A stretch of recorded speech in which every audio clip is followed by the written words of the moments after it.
I want to ask you first about mail-in voting, specifically in the state of Michigan, but also broadly across the country. You sent a letter to the Postmaster General expressing some of your concerns about delays in postal delivery that could create a problem around Election Day. What specifically are you worried about?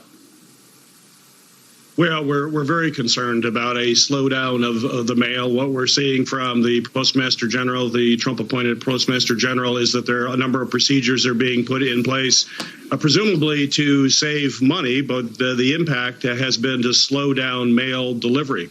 We're hearing from folks in the Postal Service that there isn't overtime. Processing centers are shut down early.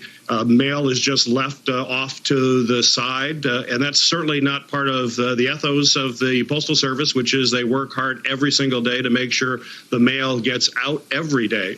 But what we're seeing as a result of some of these changes, and these changes are pretty broad across the state of Michigan, and in the process, mail is slowing down. Now, I think there's two reasons for it. One, the Trump administration does not like the Postal Service. They would like to privatize the Postal Service. I think they believe if they slow down delivery, that will get people upset about the Postal Service. But they also know that slowing down the mail will have a significant impact on a state that just moved to no reason absentee voting, which means folks can vote by mail by just calling their clerk. You heard the previous report in the state or in the city of Detroit, but it's all across the state of Michigan. We've already had more requests for absentee ballots in the state of Michigan than the entire vote total back in 2016. And slowing down the mail and losing confidence in the mail could be a part of what the Trump administration is doing right now. Senator, you pointed out that the Postmaster General, Mr. DeJoy, is a supporter of President Trump, was during the 2016 campaign, was the RNC finance chair. Are you suggesting something nefarious here, that he is directing the Postal Service to slow down the mail because that may help President Trump in the election? I don't know that. I can't say that, but it's certainly raising a lot of issues. I've asked my colleagues in the Senate to give me information as to what they're seeing in their state. You know, I'm the ranking member on Senate Homeland Security and Government Affairs. We're responsible for overseeing the Postal Service. The stories that I'm hearing are very troublesome and are very concerning. We have to get to the facts. Although I think it's broader than just vote by mail. I think there's also an effort to make it the business model of the Postal Service more difficult and hope that they can eventually privatize. That's really the goal of the Trump administration. I think they've been very clear.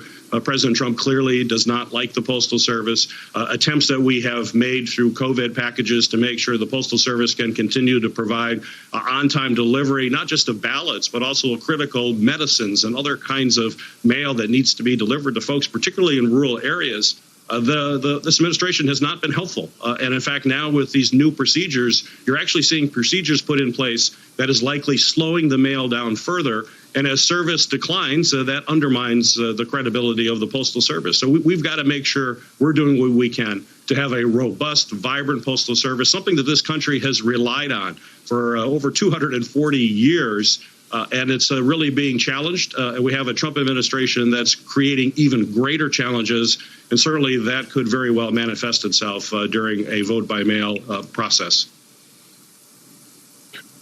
Senator Gene Robinson here. A lot of people will indeed vote by mail, and we hope that goes smoothly. But many people also will vote on Election Day. What is being done to make certain that people can do that and do that safely? Well, we're seeing that today. Today is primary day. The Secretary of State has put in a number of procedures to keep people separated, to make sure folks have masks, to make sure there are sanitizer, that it's available. So certainly folks are encouraged to vote by mail, to collect that absentee ballot or request that absentee ballot. And we're seeing huge numbers do that. But the Secretary of State and clerks across the state are committed to have a safe place to vote in person. But today will be the test. We're going to have to take a look at what happened today, how votes were processed. There's also concerns because legislation that the state has doesn't allow the counting of those, even preparing of those ballots for a count prior to Election Day, which we believe will slow down the tabulation considerably. All right, Senator Gary Peters, Democrat of Michigan. We'll have you back to talk again soon. Thanks so much, Senator.